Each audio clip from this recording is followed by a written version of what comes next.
Welcome to K-Catalog.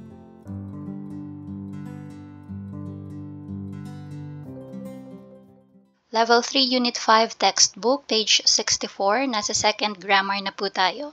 Grammar natin this time, dongsa or yongyongsa, verb or adjective, plus the grammar nendago hada.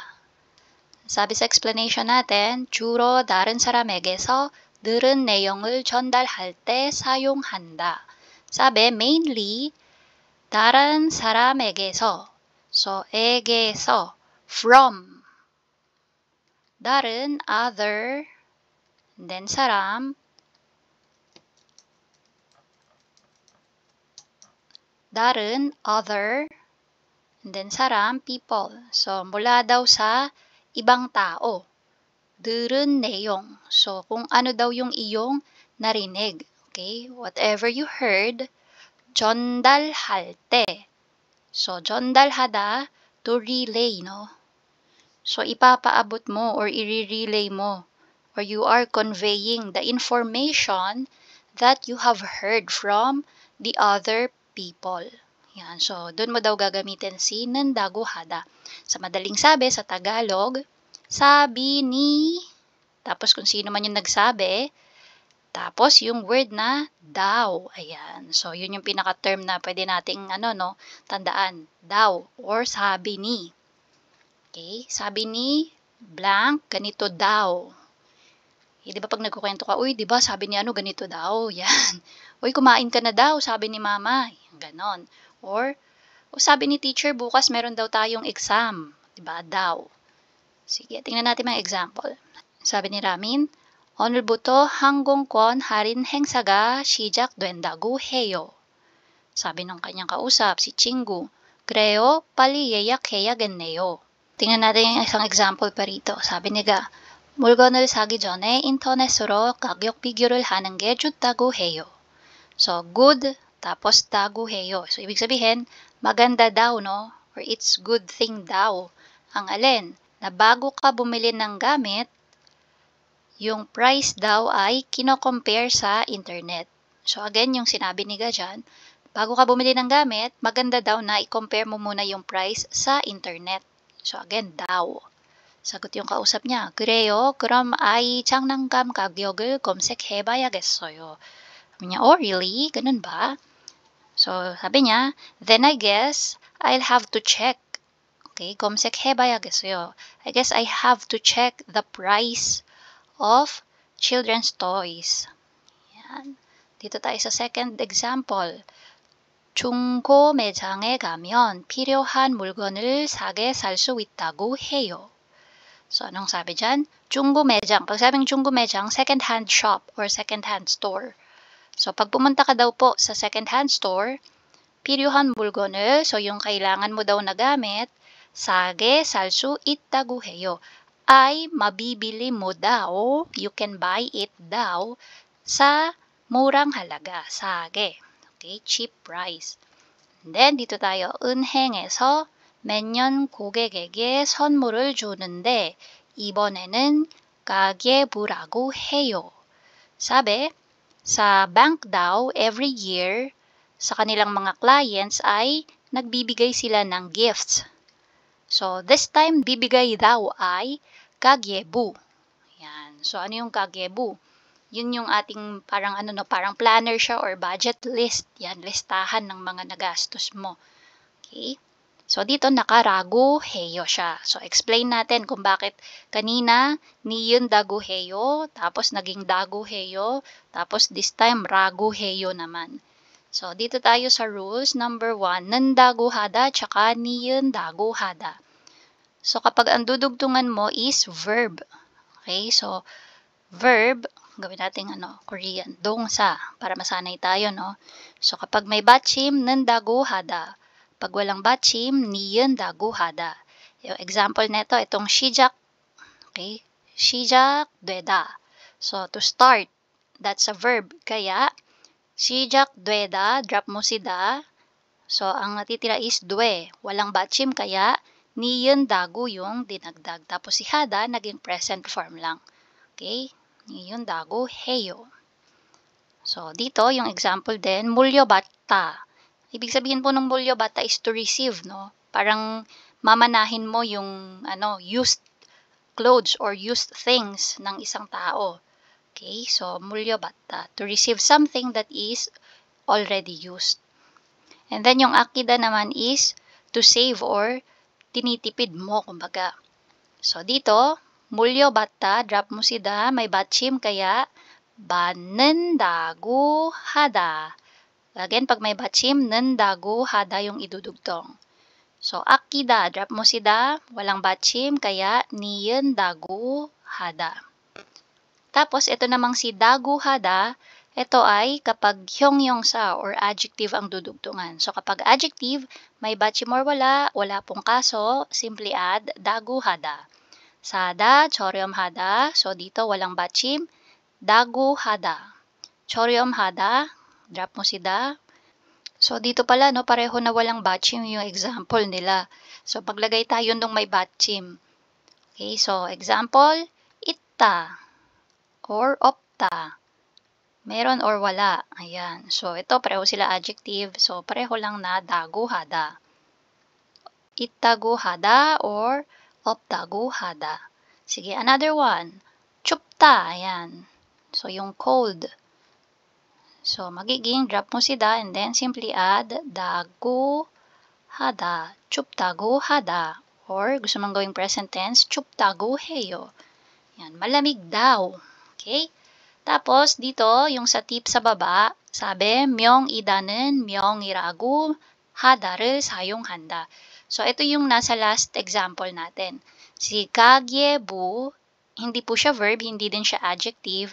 Ito ay 명사 or noun. So, kapag ang dudugtungan mo daw is 명사, pangalan, then, instead na 는다고, 니은다고, or daguhada, ang idudugtong daw is ragu or iragu hada. So, ayusin natin yung rule dito sa tip. Magbibigay na lang ng tip, hindi pa kinumpleto no? So, pag myongsa yung dudugtungan, you have to check if may batchim or wala muna. Pag may batchim, iragu hada. Kapag walang batchim, ragu hada. Yan. So, dito, si kagebu, dahil wala siyang batchim, ragu hada lang yung dinugtong sa kanya. And naka-present tense lang, no? Kaya naging ragu heyo. Yan. So, kunyari, subak naman yung ibibigay na gift, no? So, magiging subak iragu heyo. Ang ibibigay daw ng mga bank as a gift sa kanilang mga client this time ay watermelon daw. Okay? So, again, pag noun yung dudugtungan, check mo if may batchim or wala.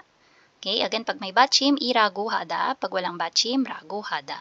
So, yan po, no? Pwede siya kay verb, pwede siya kay adjective, and pwede din siya kay noun. And sa bawat isa sa mga to, iba-iba yung rules. So, nakakalito ng bahagya. Again, ang gamit nito is kapag i-relay or i-convey mo sa iba or sa kausap mo yung narinig mo na sinabi din ng ibang tao. Okay, so daw nga sa Tagalog. Okay, so apply natin si nendago hada na grammar. And again, hindi lang siya nendago, no? Marami siyang form. Pwede siya kay verb. So, nandyan si nendago hada. And then, niyendago hada. Pwede siya kay adjective, dago hada.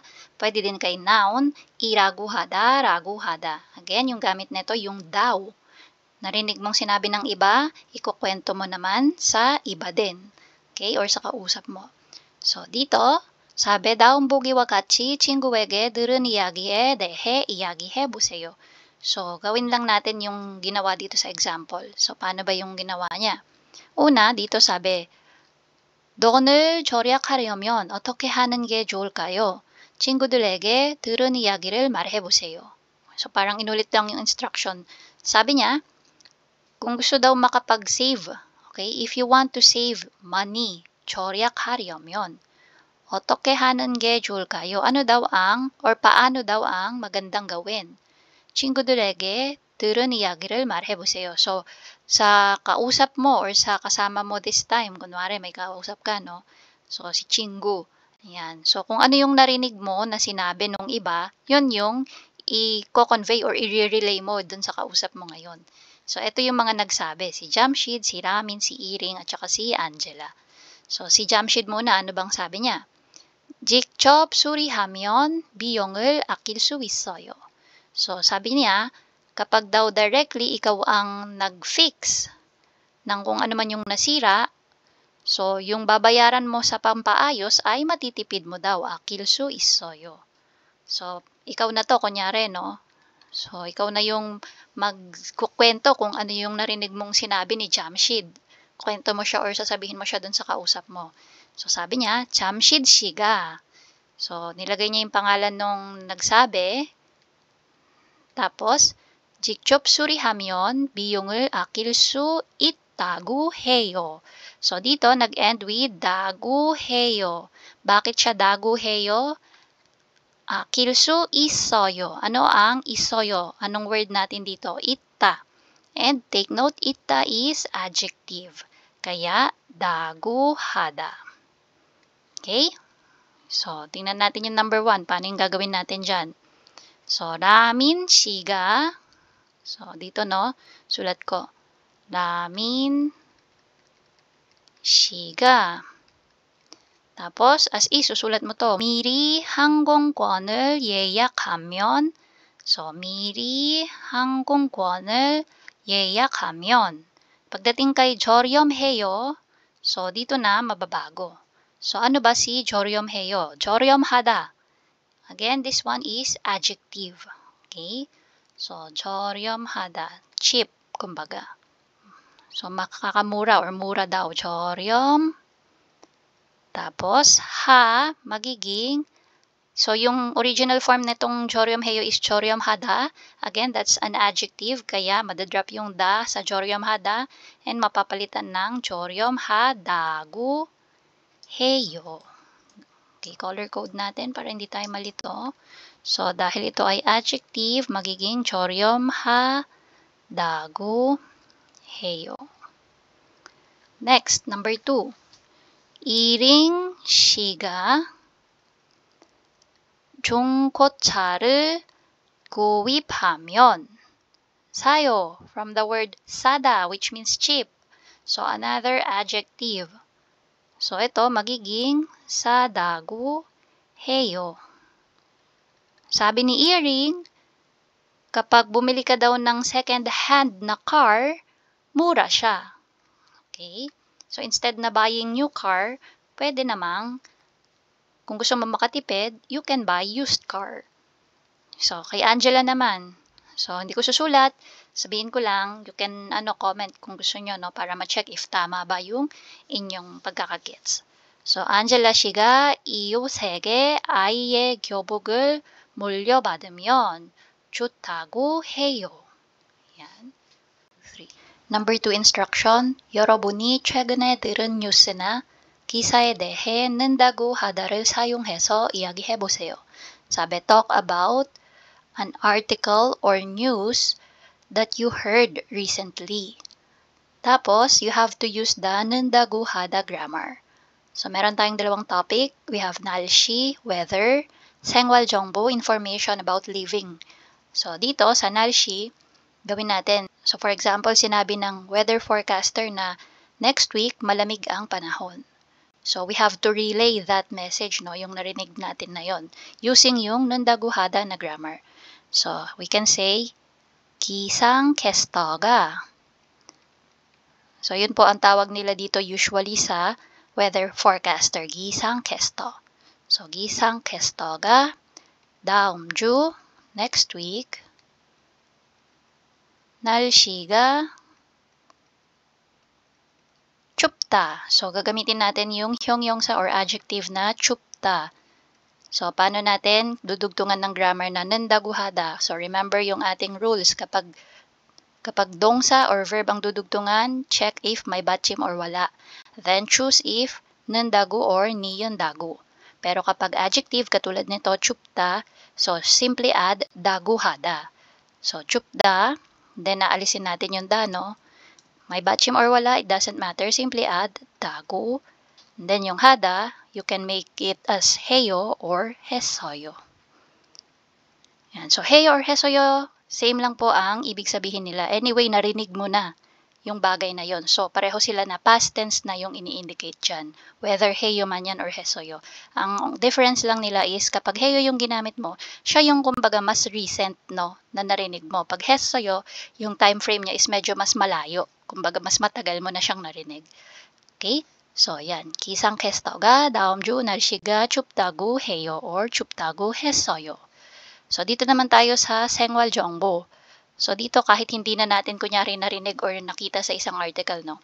As long as ang nagawa natin is magamit natin yung nendago hada na grammar, which is yung pagre-relay or pag-convey ng narinig natin or isang information sa ibang tao. So, gawin natin ano naman. Sabihin natin, dito sa Korea, kapag kumain ka ng tteokguk sa Solal, sabi nila, kumain ka din daw ng 1 taon. So, parang nag-gain ka ng 1 taon pa. So, paano yon? 설날에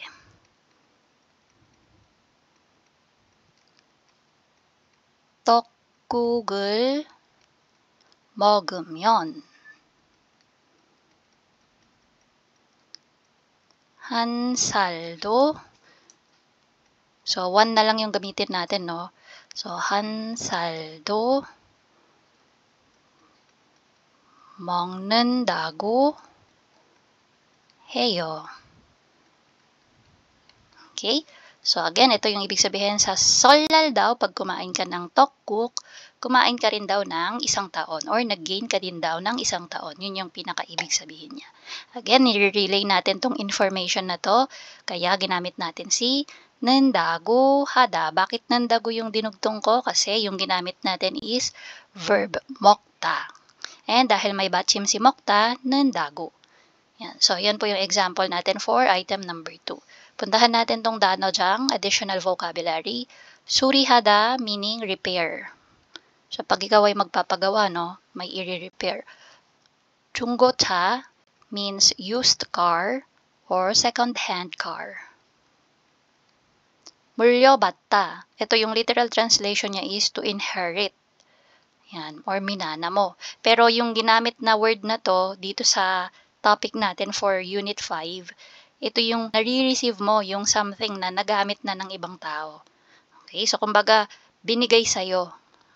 물려받다. So, nagamit na nila, hindi na nila kailangan, and then binigay sa'yo. So, that time, ikaw ang naka-receive, so 물려받았어요. So, yun po yung ibig sabihin ng 물려받다. And that's it. If you find this video helpful, please hit the like, share, and subscribe button. So I still hope to see you in the upcoming videos, and again, thanks for watching.